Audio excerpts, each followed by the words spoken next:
Alrighty, well, hey there, everyone. John here with Crypto Top 10, coming at you with another episode of some of the trending articles in the crypto news space. Bit of a shorter episode today. Baby is crying. Oh, he is crying. So, I'm going to be helping the wife out a lot today. So, quick episode, just hitting the top points. It's also election day here in the United States.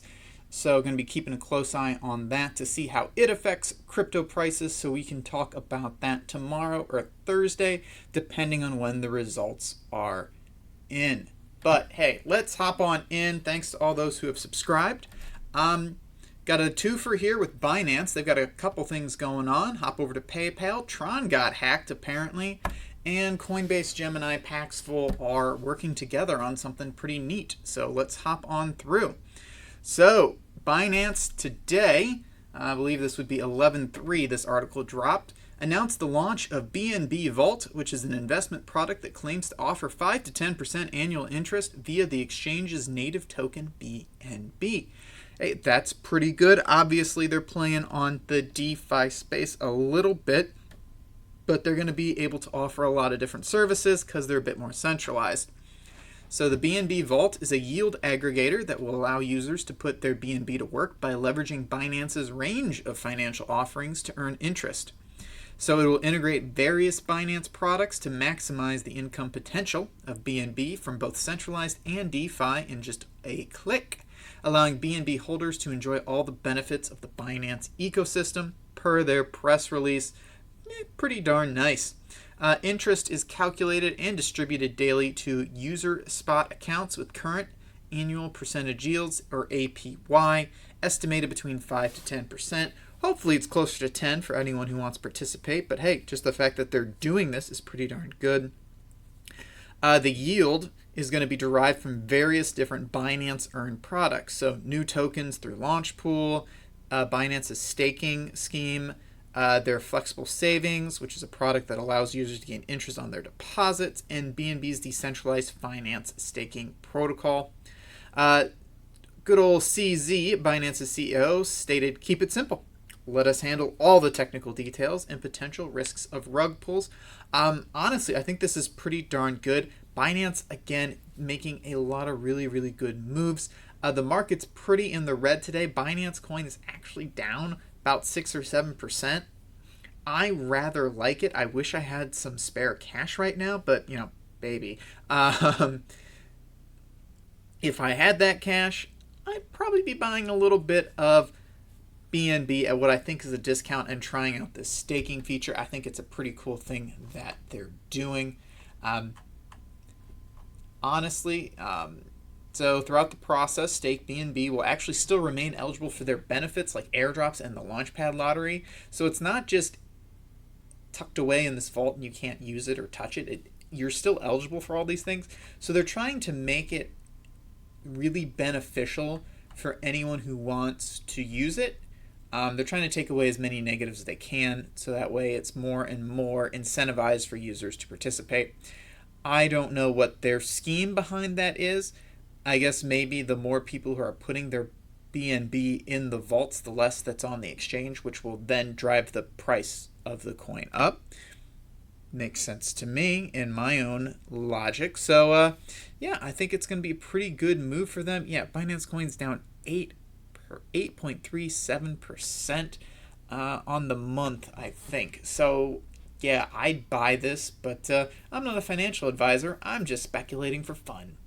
But let's hop on over because Binance has got another thing. Not only did they just launch their Binance Vault, they're actually celebrating their P2P or person-to-person crypto trading 1-year anniversary, and the fact that it just hit $4.2 billion in volume over the past 12 months. So this platform allows buyers and sellers to transact directly with each other without a third party and functions as a gateway to convert fiat money to crypto. Pretty nice. For those of you wondering, why would you even bother? You can just buy it on exchange. Well, it's hugely popular in China, India, and other countries where crypto trading is frowned upon or even banned. Here in the United States, certain companies like JP Morgan Chase won't let you buy crypto with a credit card, but you can transfer stuff to Coinbase through bank accounts and debit cards and all that fun stuff. Other countries like China and India They're very restrictive. In fact, India had a blacklisted ban that was then overturned, and they're looking at redoing it.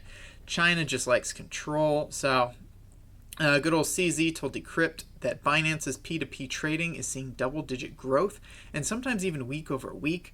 This $4.2 billion, while it sounds like a crap ton of money to us, is just a drop in the ocean compared to the volumes for spot trading or their own futures offering. But a $4.2 billion volume over 12 months is not that bad. They're honestly getting probably around $4 million just, in revenue from facilitating these transactions, at least. So I would estimate if they're doing a 30% margin, they're doing pretty darn good. Also, you can hold those cryptos with the expected value of them to go up with any transaction fees they take. So all in all, it's a pretty good racket for them. While Binance's P2P growth is growing across every region, it is definitely where these crypto exchanges find it pretty hard to operate that it's really blowing up. Fundamentally, what we see that when banks or regulators don't allow crypto to be bought easily, people go to P2P markets, said Zhao. Southeast Asia, specifically India, is a great example. There's a lot of talk about a ban, there's a lot of uncertainty, and there's a lot of difficulties in using a bank to buy and transfer money to Bitcoin. Ergo, they turn to P2P, and who's one of the biggest, most recognizable names who can help you facilitate that transaction? Well, it's good old Binance. Again, just never bet against Binance, at least in the short to mid-term. Like, if long-term you don't think they're going to be sustainable for reasons X, Y, and Z, that's fine. You're welcome to have that opinion. Share it down below in the comments with your reasoning. Cite some sources for me. I like to have my views challenged, but don't just say, oh, they'll fail. I want to know why, and I want you to be able to point to specific reasons or weaknesses in their structure. Because from where I'm sitting, God, they're about as safe as a buy in crypto as you can get. So, but hey, let's hop on over, touch on the news that shook the crypto world last week. PayPal launching crypto services. So senior executives at global payments giant PayPal have revealed a few more details about its plans during their Q3 2020 earnings call, including plans to support any central bank digital currencies or CBDCs as they come online. So PayPal CEO Dan Schulman emphasized the accelerated rate of change within the payments and financial service sectors. He cited discussions with banks, regulators, industry leaders, and he asserted, "There is no question that digital currencies are going to be rising in importance, having increasing functionality and increasing prominences. CBDCs are a matter of when and how, not if." Perfect. I totally agree with him on that. That's a pretty sober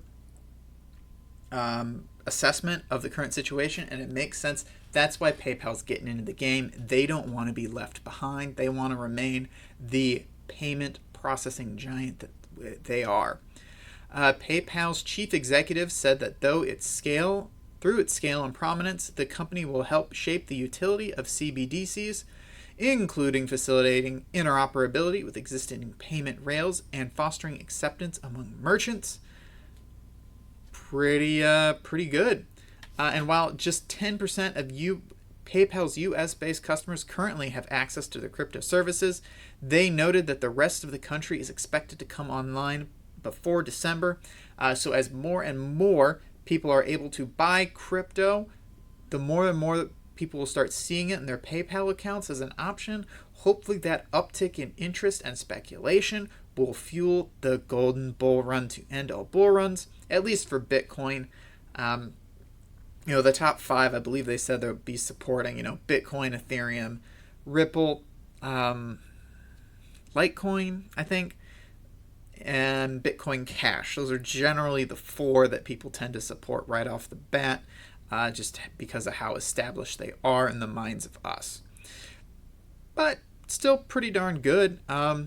He also added that we're seeing people who've already bought crypto open their wallets several times a day to check out what's happening with their investments, and that they will be increasing their weekly crypto purchase limit from 10K to 15K. Awesome. And then they did confirmed that PayPal's virtual currency services will be made available to international customers, alongside launching on its mobile payments app Venmo during the first half of next year. So they're making all the moves that we thought they're going to make. They're lining up with that initial announcement and giving a bit more structure to it. Very happy. Let's do this. But yeah, let's hop on over. Some concerning news for Tron, actually. So in a series of tweets, Justin Sun, the head of Tron, he's quite a controversial guy, he explained that there was an incident that stopped the Tron blockchain for about 2 hours yesterday. Initially reported by the Tron community, the blockchain suffered a successful attack on November the 2nd. Yeesh. So the attack occurred while the platform was going through an upgrade to version 4.1. The attacker used, according to Sun, the permissions held by a developer of a contract to initiate some bad transactions. As a result, the blockchain's super representatives suspended block production. What's a super representative? Well, it's actually kind of what made the attack possible. So Tron uses what's called delegated proof of stake. So the control of block production and validation of transaction is carried out by these super representatives, which are chosen by Tron holders. However, the super representatives are composed of individuals mostly close to Sun, entities associated with him or himself. So the attack was, they fixed it. They updated the software to prevent it from happening again.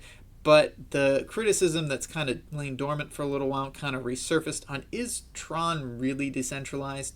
Your super representatives are mostly associated with the CEO in some way, shape, or form. It gives him a bit more control over the network and a bit more of a voice than he traditionally would. I would cite Cardano as an example of this. IOHK, the Cardano Foundation, and Emergo were validating pretty much all the transactions for a while, but they are currently transitioning to a true decentralized proof of stake, not a delegated proof of stake.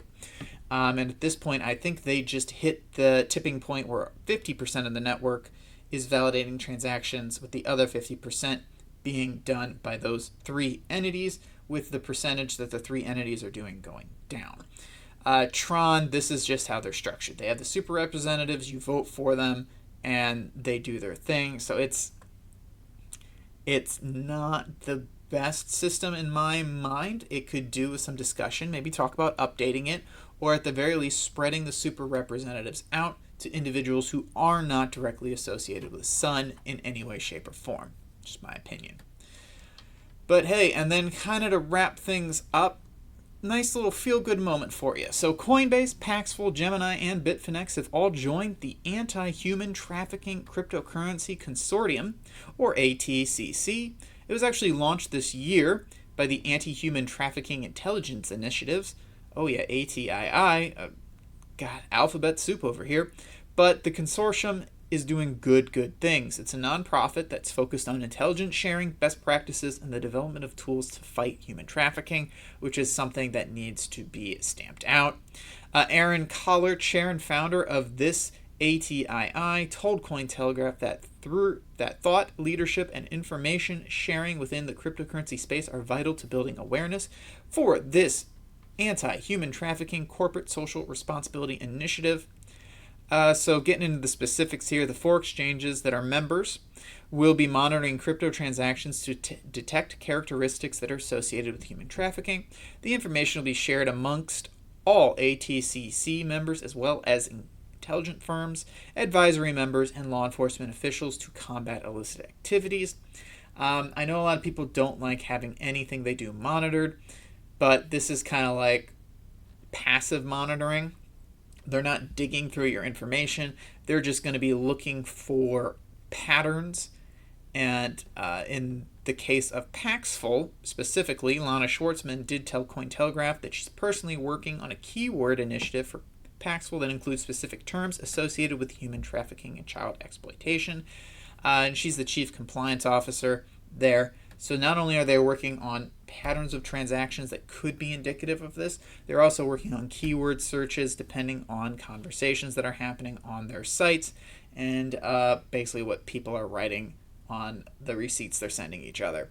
So they're trying to do this type of thing. Basically, it's a it's proactive. They're joining these things. They're going after these things. So if someone tries to say, well, crypto's used in human trafficking, these 4 people can go, no, no, no, no, no, we're not. Here's the organizations we're involved in. Here's the stuff we're doing. Here's how we're fighting this. It'll be good for the crypto space long term for these larger entities to do this, to help stamp out crypto. As we found out with that last big banking leak, traditional finance is dirtier than crypto right now. So it's good that they're doing this to stave off criticism, but it doesn't do anything to stop the fact that, honestly, crypto's doing pretty well right now. But we can always do better, and things like this are how we do it. But hey, that will do it for some of the trending articles in the crypto news space. My name is John with Crypto Top 10. As always, thank you to everyone who has subscribed. And if you haven't subscribed yet and you've made it to this point, just hit the button. I mean, Jesus. But let's take a look at trending articles. The top 10 coins by market cap. Ooh, lack of sleep, babies. Okay, so Bitcoin is actually the only non-stable coin in the top 10. Oh, sorry, with the exception of XRP, that is actually green. It's up 1.8% on the day. USDC has made it into the top 10. We'll see how long that lasts, but that's pretty darn neat. Two stable coins and a pretty good alternative to Tether. Biggest loser looks to be Binance Coin, which is crazy to me, down 5.6% on the day and 17.5% on the week. Doesn't make any sense to me. They just launched some of the biggest stuff. That's a discount price if I've ever seen one, in my opinion. Cardano's down 13%. Yeesh. All right, let's see how the market's doing overall. Midas Touch Gold's up 17%. ABC Coin, the biggest loser yesterday, is now in second place for biggest uptick. So good for them. Biggest loser today, SushiSwap, down almost 12.8% on the day. Reserve Rights coming in at number 2. But that will do it for today. Thank you, and I'll talk to you tomorrow. Peace.